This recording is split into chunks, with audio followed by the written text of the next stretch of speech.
H100 बनाओ। Sorry sir, हमें माफ कर दीजिए, हम इस बेस में नए विजिटर हैं और हमने पहले कभी ऐसी जगह नहीं देखी थी, इसलिए एक्साइटमेंट में आपसे टक्करा गए, इसलिए हमें माफ कर दीजिए। आगे से ध्यान रखेंगे, अब हम चलते हैं। निधि और दक्ष दोनों उस आदमी से कहते हैं, लेकिन जैसा दक्ष ने सोचा था वो लोग अब दक्ष और निधि को इतनी आसानी से जाने कहाँ देने वाले थे। हेलो मिस्टर और मिसेस, कहाँ? सॉरी बोलकर निकल लिए, मेरे कपड़े खराब हुए, इसके पैसे कौन देगा? तुम लोगों को पता भी है कि यह कितने महंगे कपड़े थे। वह लड़का उन दोनों को रोकता हुआ जोर से कहता है, हम दोनों तुम्हारी ड्रेस के पैसे भी दे देंगे। क्या तुम बता सकते हो कि यह तुम्हारी ड्रेस कितने की है? दक्ष पीछे मुड़ता हुआ उससे कहता है, 5 लाख की है, वह लड़का कहता है। अब तक उसकी ऊंची आवाज को सुनकर दक्ष और उन लोगों के पास बहुत से लोग इकट्ठा हो गए ताकि वो सब भी देख सके कि आखिर यहाँ हो क्या रहा है। ठीक है, अपना नंबर दो, मैं अभी पैसे ट्रांसफर कर देता हूँ, दक्ष उस लड़के से कहता है। और दक्ष की बात सुनकर वह लड़का थोड़ा हैरान रह जाता है, क्योंकि 5 लाख वो भी एक ड्रेस के बहुत ज्यादा थे। और यह लड़का एक बार में मान गया। कोई भी एक बार के लिए अर्गु जरूर करता, लेकिन इसने एक बार भी इस बारे में बात नहीं की। दक्ष की यही बात उसको समझ नहीं आ रही थी।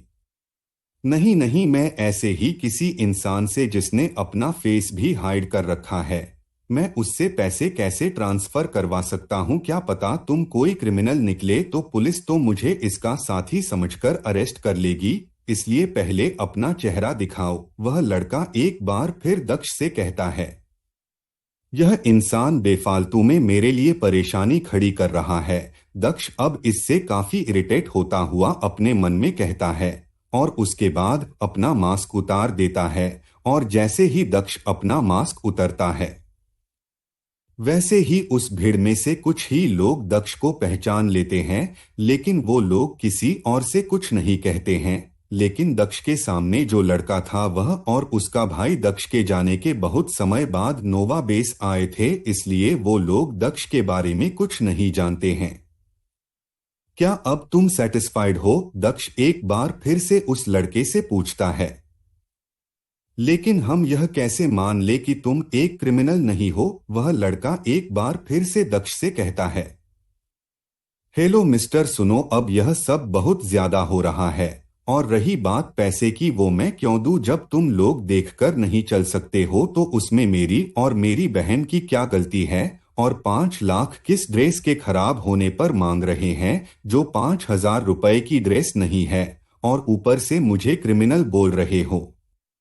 सुनो मिस्टर, नोवा बेस या किसी भी बेस में आने जाने के लिए हर एक इंसान को हंटर आईडी कार्ड चाहिए, और वह आईडी तभी बनती है जब किसी का पुलिस रिकॉर्ड ना हो, और यदि कोई इंसान बाद में क्राइम करता है तो उसके हंटर आईडी को उसी वक्त अनवैलिड कर दिया जाता है। ठीक है, मैं पैसे दे देता हूँ, इससे मुझे कोई प्रॉब्लम नहीं है। यदि तुम लोगों को अभी भी ऑनलाइन ट्रांसफर से प्रॉब्लम है तो मैं तुम लोगों को 51 स्टार रैंक के फ्रैगमेंट स्टोन दे देता हूँ, उनको सेल करके तुम अपना पैसा ले लेना, उसमें में तो कोई रिस्क नहीं है। और यहाँ पर इतने सारे विटनेस भी हैं जो जानते हैं कि तुम लोग उस ड्रेस खराब होने के 5 लाख ले रहे हो, जो कि 5 लाख की है भी नहीं। दक्ष थोड़े गुस्से में सभी लोगों को कहता है, क्योंकि दक्ष से अब और ज्यादा इन लोगों की बकवास सुनी नहीं जा रही थी। दक्ष को अचानक से इस तरह से बात करते हुए देखकर उस लड़के से रहा नहीं गया, और वह लड़का दक्ष पर और ज्यादा गुस्सा हो जाता है। तू कौन है? और हमारे भाई के सामने तुम्हारी कोई भी औकात नहीं है। हमारा भाई इस बेस का पहला 8 स्टार रैंक का हंटर है और दूसरा सबसे पावरफुल इंसान है, और हमारे भाई के सामने तेरी ऐसे बोलने की हिम्मत कैसे हुई? वह लड़का अपने पीछे खड़े इंसान की तरफ इशारा करता हुआ कहता है। यदि तुम्हारा भाई इतनी बड़ी तोप है तो फिर तुम लोग ध्यान से नहीं चल सकते हो क्या? और ऊपर से मुझे और मेरी बहन को लूटने पर भी तुले हुए हो। मैंने सोचा था यहाँ आकर एक बार फिर किसी तरह का पंगा नहीं करूंगा, लेकिन तुम लोग तो मेरे अंदर ही गुस्से जा रहे हो, दक्ष कहता है।